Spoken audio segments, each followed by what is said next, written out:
welcome to our watercolor portrait lesson. Hopefully you've had time to think about this, who you want to paint, what you want to paint. I'm going to be painting this dog. Her name's Zuri, and I just chose her because I had her picture on my computer because I just barely painted her in acrylic. But you can choose whatever you want. If you have a pet at your house, if you have an imaginary animal you really love, then you could do the same thing with that. We're going to be drawing it first in pencil, and then we're going to go over our pencil lines with a pen that won't bleed when we paint over it, and then we're going to paint our watercolors. If that's too hard for you to draw it in pencil and then draw it in pen, you can just start by drawing it with that pen. Just make sure, you just want to keep going. If you make a mistake, it's okay. These are all practices, so just keep going with it. And you can paint this background around it if you want. It's totally up to you. You could include their name, or you could just draw their picture and then paint over it in watercolor. This is a little bit more of an illustrative project, but it's really fun, and I hope you actually choose someone or something that you really like to paint or you really wanted to, or just have fun painting along with me. That would be great too. And let's get started. Also, really quick, I forgot to say in the other introduction, the supplies for this are all listed in the PDF that goes with this lesson. Let's get started. All right, let's get started. Make sure you have your watercolor paper, your watercolors, some water, a paper towel, and a paintbrush. And then I'm going to be using a pencil and an eraser. And then very last, I'm actually going to be using this graphics pen. So this, I'm gonna draw over my lines and then erase them out and then paint them. So this will be really illustrative. All right, let's draw Zuri using some shapes. And if you want to draw your own dog or your own animal, go for it. These are just the steps that you would take. So we're going to draw, this part of her head's pretty round, and I'm going to draw her mouth closed. So she has like this round part of her head, and then her nose, part like that.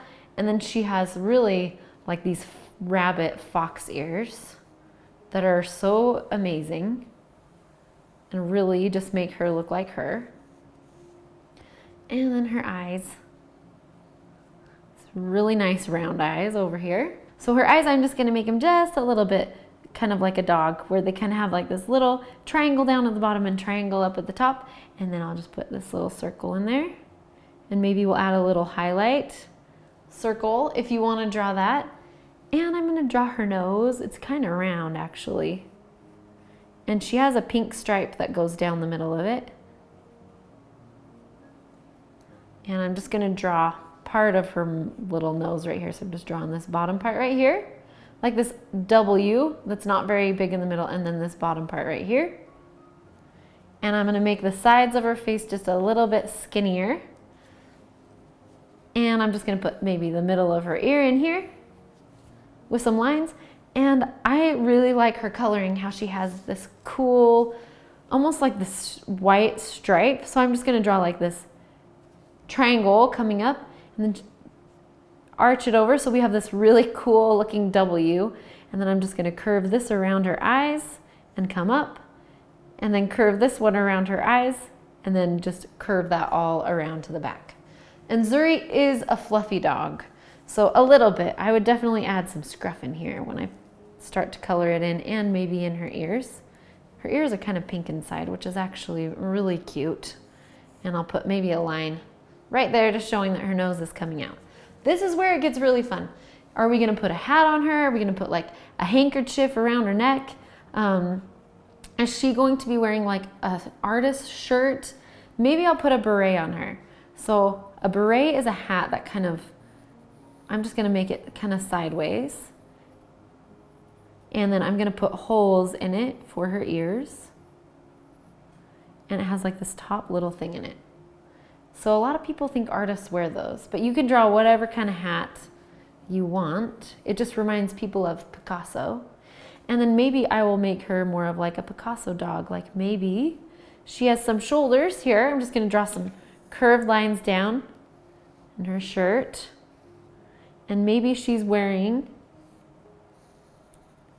a striped shirt like Picasso.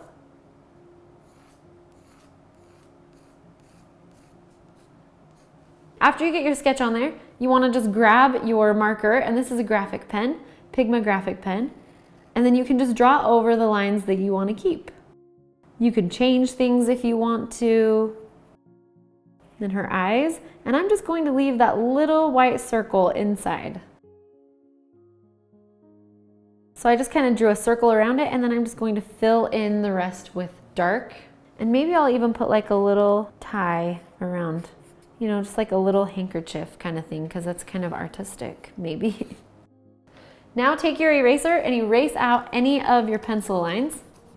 So now you're just going to use some of the techniques that we've learned to paint this dog.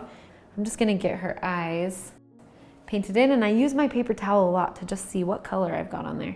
Her eyes are almost more yellow than brown. So I'm just painting in this little area around her eyes. I'm gonna put a little pink inside of her ears. You could totally just paint it one color if you wanted. And I like the pink in the middle of her nose. This pink line is pretty cool. And then while I'm waiting for that to dry, let's see, I'll paint in the lighter part of this scarf. She has this nice red scarf.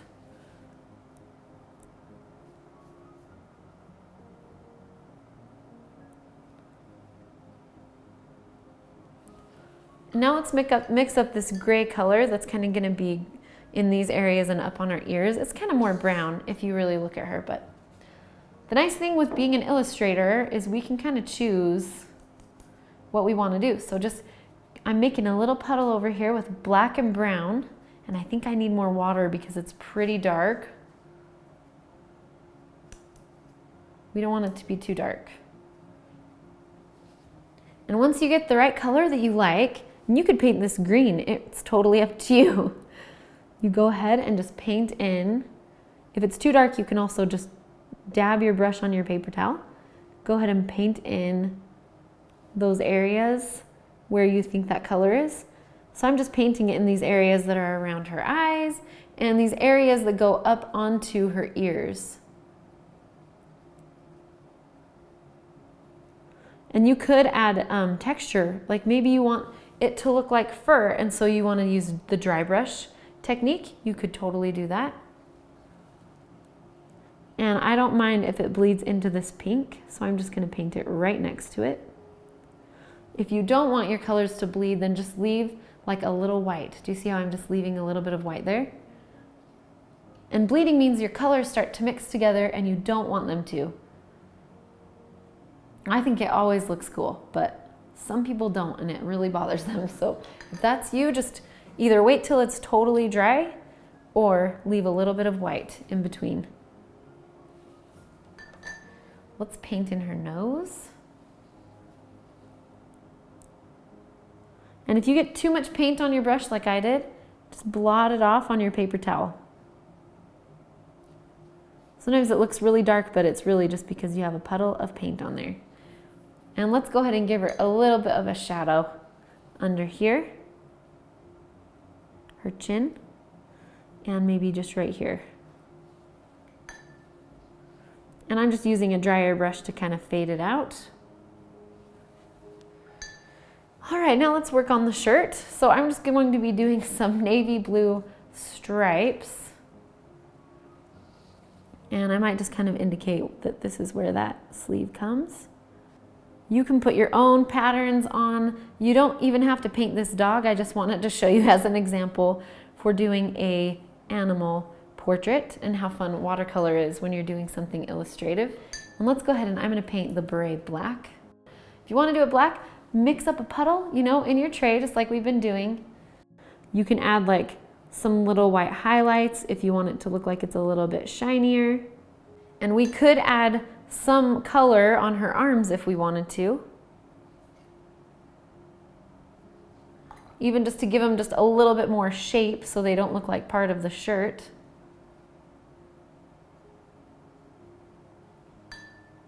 So to do that, I just put some color on there and then I just got my brush wet and dried it off, and then I just came back in and added.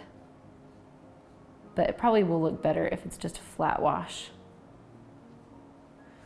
Okay, now you could add like a background, you could draw something around it, like maybe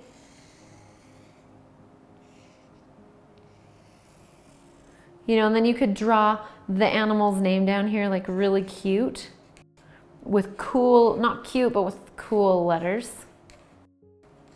Or just normal letters would look really great. And then you can color those in. And you could even paint in this background. And there you have it, a pet portrait. How did it go? I hope you enjoyed learning how to paint a simple portrait in watercolor using this more illustrative style, and maybe you actually added texture using some of those techniques we talked about with watercolor techniques and added maybe some fur. Mine's a little bit flatter, more illustrative, but I would love to see what you did for this project. I can't wait.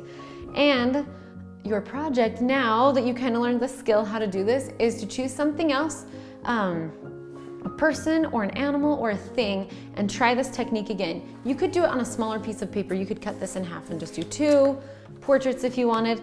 And then what I would do is give it to someone. Like if you know someone who really loves their pet, then maybe you could draw their pet for them and do this watercolor portrait and give it to them. Leave it on their doorstep or send it to them in the mail, something like that. It's really, people love their animals, and it's really fun to just have little things like this of them. So I hope you enjoyed this project and that you have fun doing not your homework, but your assignment that's associated with it, and have a wonderful day.